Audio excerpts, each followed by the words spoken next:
Hello everyone, today we shall rank the best bosses in the Soulsborne games. As being Soulsborne fanatic, my picks and rankings are objectively correct in every shape and manner. Any questioning shall not be tolerated. I'm right, you're wrong, but everyone already knows that.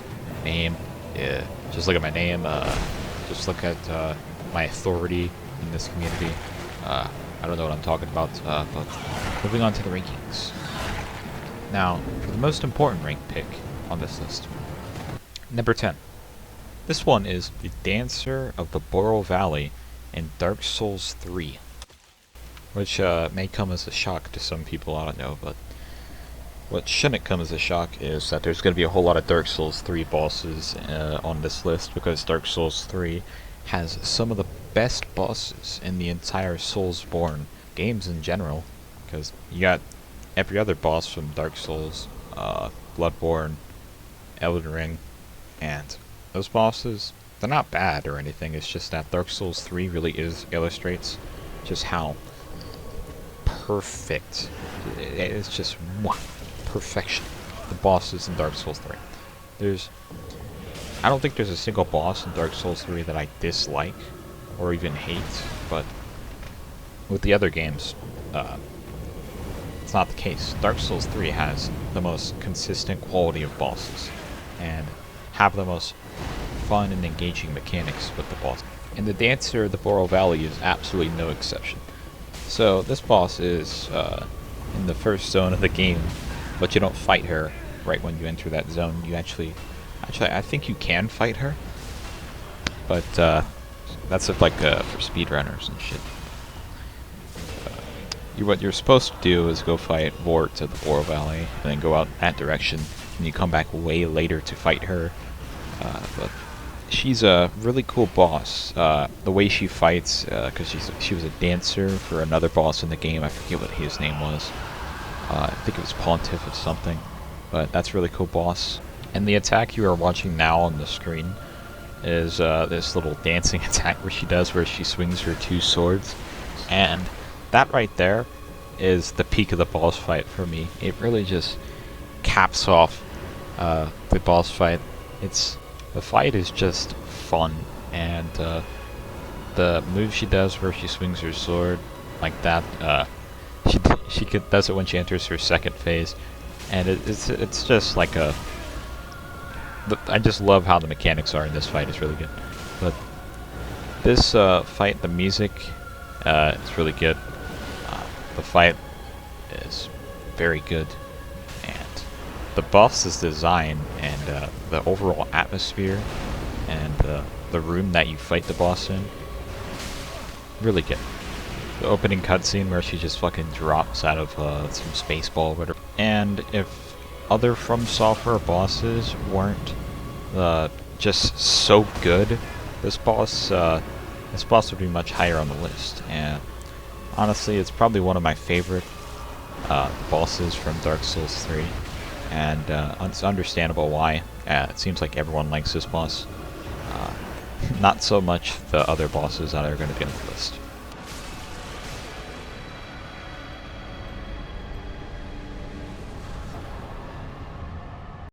I don't think this one should come as a shock to anyone. Maybe the placement. I would put it higher, but there's just bosses that I love so much more than Moog. You know, how could you love a sicko like Moog? You know what he did to Mikola? That shit's fucked up, man.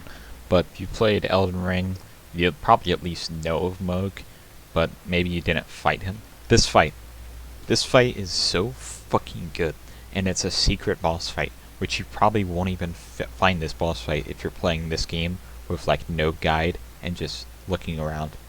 It's quite hard to do. You have to talk to this NPC at the beginning of the game. His name's Var. You have to do his quest line, and that quest lines in the Elden Ring are always, well, in the entire Souls genre has always been vague, but it was easier with other ones because later Elden Ring open world, so obviously it's gonna be a whole lot harder. But getting to this boss is so fucking worth it. This fight is so good. The music, it has Latin in it, like good old Bloodborne music. Moog, who looks like literal Satan. the absolute incarnate of evil. If I were to describe Moog, Lord of Blood, one word, the only word befitting this satanic motherfucker is evil, because he is pure evil. The fight, you fight him, he has his staff, this trident, he swings that shit around, he uses blood flames, which it's very fucking cool. He like slashes away at the air and then blood comes flying out of it, builds up bleeding, also does damage. It's one of the sickest moves in Elden Ring. Too bad it kind of sucks to use, except for Moog, I guess. Moog, he fucking destroys you, but if you, once you get blood flame, it's kind of ass. But that's a completely different thing. The boss fight, the music, you get this dance feeling when you're fighting Moog, and you learn the mechanics of the boss fight. I was really struggling with Moog, and I just kept on fighting him, learning his moveset, and it just clicked. You just learn his moveset, and as you would do for any boss. But for Moog, it's just so fun because the dance feeling, it's just right. Some people don't really like this boss because of the mechanics of it. Well, one mechanic of it. Well, actually, there's quite a few mechanics that they don't like. The blood, when he throws blood, it kind of leaves a trail, and that can last a little bit, gets in the way, which I kind of dislike as well. I didn't find it too much of a problem, and but another problem that people had, Moog does this countdown where he does before he does Nihil, he counts down in Latin, and when he counts down, he would do unavoidable damage if you didn't know to get this one fucking flask for your wondrous physic all the fucking way at the Atlas Plateau, which I just don't find that this just seems kind of stupid to me. But that's the only real gripe I have with this boss fight. Other than that, the second phase transition, he heals a little bit, which kind of fucks you up. Then he grows wings, and he starts flying around throwing blood. It's fucking crazy. The music, I just can't stop talking about the music. This fight is easily one of the best bosses in Elden Ring. Anyone who tells you otherwise is simply molding. Or maybe it's because Moog is a fucking omen and he's a big scary motherfucker who looks like Satan, as I've mentioned before. But don't mess with Moog. You don't want to get in the way of his dynasty.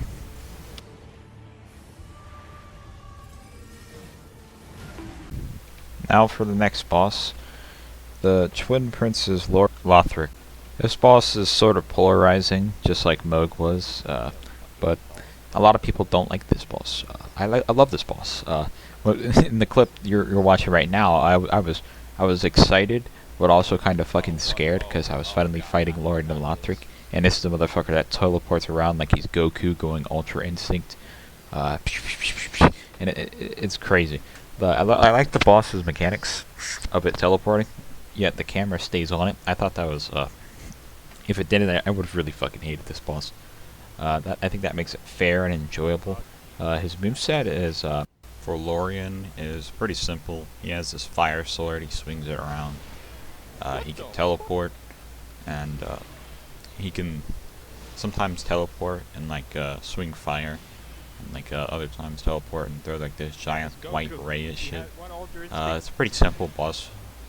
In the first, it's a two-phase boss fight. The second phase, his other brother joins him, and on top of him. And the twist is to where you have to kill both, or if you were to just kill Lorien, Lothric would resurrect him, and you'd have to fight him again at like half HP. I don't think you can kill Lothric and not Lorien. Maybe you can, I don't know. I haven't tried that, but you want to kill both at the same time, and I thought that was an interesting mechanic. I thought it was fun. It made it where you have to get behind him. And in the second phase, he has magic now, and he starts throwing off AoEs. It makes the fight more challenging. Adds to his moveset. I think it's really cool boss fight. Kind of a duo boss fight, but not really. I think it's a really good boss fight. Up next, my second favorite boss in all of Elden Ring. Actually, this would be the third. Never mind. But Star Scourge Radahn. I would assume there's not a single person who has played Elden Ring who has not heard of Radahn, or at least fought him. Because they turned a boss fight into a raid, or a raid fight, where it's sort of gimmicky in the way like it was designed around him fighting with summons. You don't have to use summons. At launch, he was extremely hard, a lot harder than he is right now. But not to say it's like impossible or anything. But the boss is designed around summons, and From Software nerfed him for some fucking reason. I don't know really why, but I decided to fight Radahn solo, as I have for every other boss in Elden Ring. It's definitely doable. It's not impossible. It's definitely worth fighting, I would say, the bosses in Elden Ring that aren't the copy and pasted catacombs ones without summons, because they're unique and they're worth learning. Because at the end of the day, once you beat the boss fight, it'll be a whole lot more enjoyable without summons for fighting this boss. Not that you have to, but it's something that I definitely recommend. It's a lot more fun and rewarding that way, I would say. And if you watch the whole things leading up to Elden Ring, and you know a little bit of the lore, Radahn fought Melania, the Caelid Wilds, and Melania was gonna lose, so she fucking cheated and used Turbo AIDS Cancer and nuked the entire the entire continent of Caelid, and caused him to succumb to the Scarlet Rot and lose his mind. And now he eats his friends and foes. And he's just crazy out there in the wilds, but you're fighting him not nearly as strong as he used to be, and it's crazy because he still pulls off the craziest shit. Like there's halfway through the fight, he jumps up in the air, and you're wondering where he went, and you have no idea. You're just standing there, and then you look up, and you see a shooting, you see a meteoroid coming and crashing down on you, and you'll probably die from that if you don't get out of the way. Because you won't even expect it, and it's just for Radahn because he conquered the stars and he learned mastered gravity magic, just so he could hold back the stars. Absolute Giga Chad, one of the best bosses in Elden Ring, and really just goes to show just how cinematic and well designed these bosses are in Elden Ring. Not that all of them are, but the ones that I have on this list, I would say, are probably some of the best bosses they've ever made, and I hope they continue to refine it, and the DLC when it eventually comes out. Up next is another Dark Souls 3 boss. This one is one of the coolest bosses in Dark Souls 3, Nameless King. He's the son of Gwyn, the firstborn son that you don't know about, all the way in Dark Souls 1. The coolest bit of fan service, well, the second coolest bit of fan service I've seen in Dark Souls 3, and I really like this boss. It's so damn cool. At first, it starts out on a dragon bird or whatever the hell that thing was. You fight him on it, and he fucking jumps around and shit. It's a bit walky, but after you kill that bird, he fucking shoves his trident or whatever the hell into the bird's head, and then he gets like electricity in it, and then now he just fights you by himself. It's so fucking cool. His moveset is really fun. The lore behind Nameless King is very interesting. During the War of the Dragons, I believe, when he was like a high member in Gwyn's little shtick, and he befriended the dragon, which caused Gwyn to get fucking extremely pissed off. So he had him be forgotten, and he was basically like banished, and like nobody ever talks about him. There is no first son. There's only his other two children. But there was still people that followed him, even so, because of his legacy that he left, and what he continued to do afterwards. I don't know everything about the lore, but it's really interesting how he befriended the dragon. You see this happen in Elden Ring as well. But to me, Nameless King is the first real, oh shit, he's gonna fucking kill me really hard multiple times boss in all of Dark Souls 3. I don't think any of the other bosses have really just reached the level of challenge that Nameless King does. This one should be to be expected, I would assume. I don't see how you could make a top 10 list of Soulsborne bosses and not have Ludwig, the Accursed / Holy Blade on the list. Easily one of the best bosses they've ever made, and it's one of the DLC bosses from the old Hunters, and this is easily the best boss in that DLC. It's not that the other bosses are bad, Living Fearless, but Ludwig, the transition from Phase 1 to Phase 2, which is just so good, how he regains his humanity, all from the glow stick sword, and just seeing the music becomes more heroic. Like seriously, just listen to this.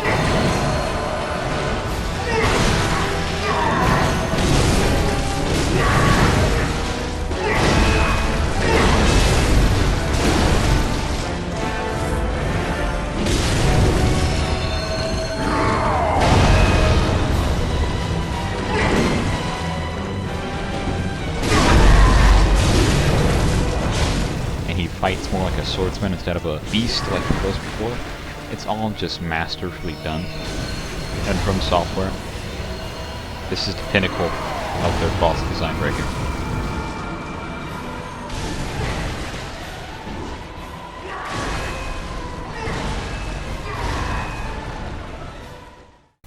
This one's interesting, but I think Soul Cinder is a top 5 boss. Soul Cinder is all of the Lords of Cinder are all into one boss, the final boss of Dark Souls 3. And it has 2 phases where it changes its the style of fighting 3 times in the first phase. Actually it has four styles. 3 styles in the first phase and then 1 style in the second phase. It transforms into essentially Gwyn. He takes over, and it has a little bit of fan service. It plays the plim plim plong.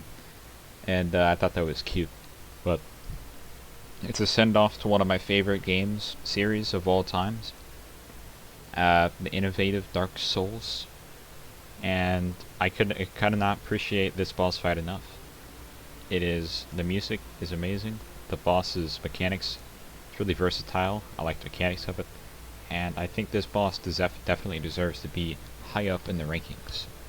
And it's an amazing final boss, and I couldn't ask for any other boss to finish off the trilogy other than the Soul of Cinders. Well, there's another boss, but he's not the final boss. It's very poetic how this game is the theme of Dark Souls 3, but that's a whole another thing. This boss is amazing.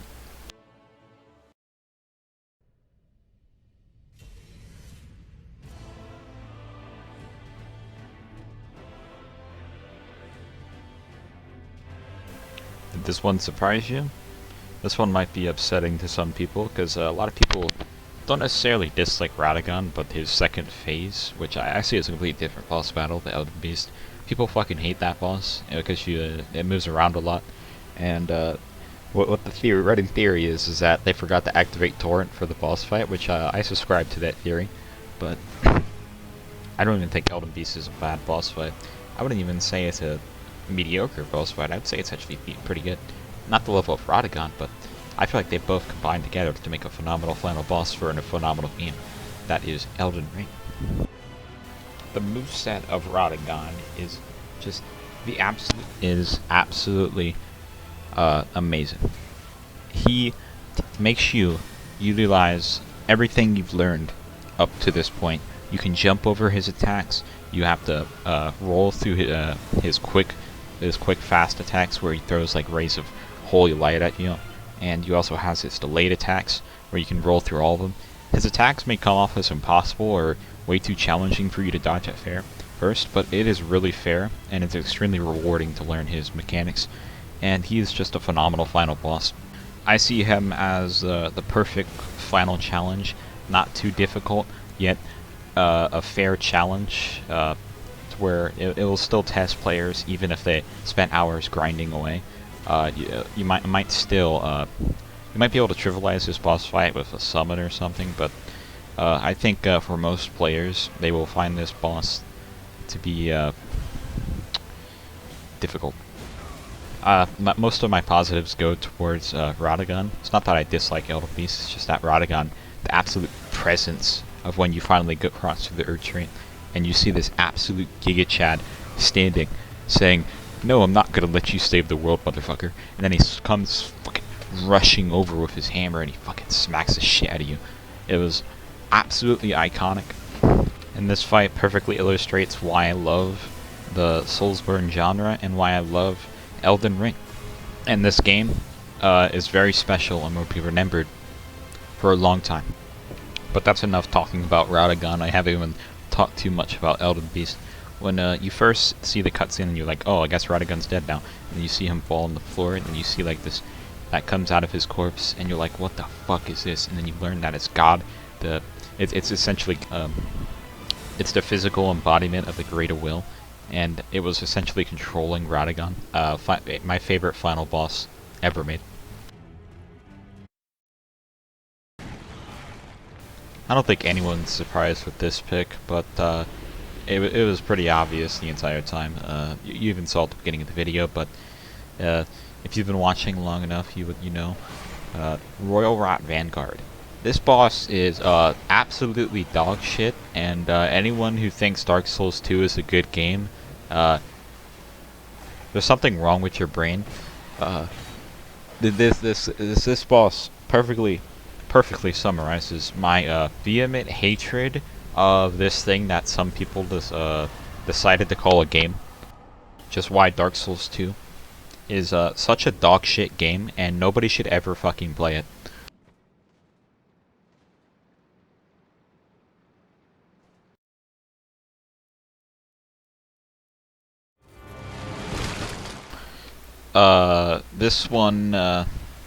This pick might ruffle some feathers more than the previous one, but the Millennia Blade of Nicola is easily the best boss that From Software has made. Waterfowl Dance. That's all I have to say. Thank you very much. Thanks for watching the video. Millennia is the best boss they've ever made, and anyone who disagrees with me, you're wrong. No, I won't elaborate. That's all I have to say for today. Like the video if you like Dark Souls 2. Dislike the video if you don't like Dark Souls 2. That's all I have to say. I made a whole video about a lot of these bosses on this list, and Dark Souls 2 review coming soon. Thank you very much for watching. As always,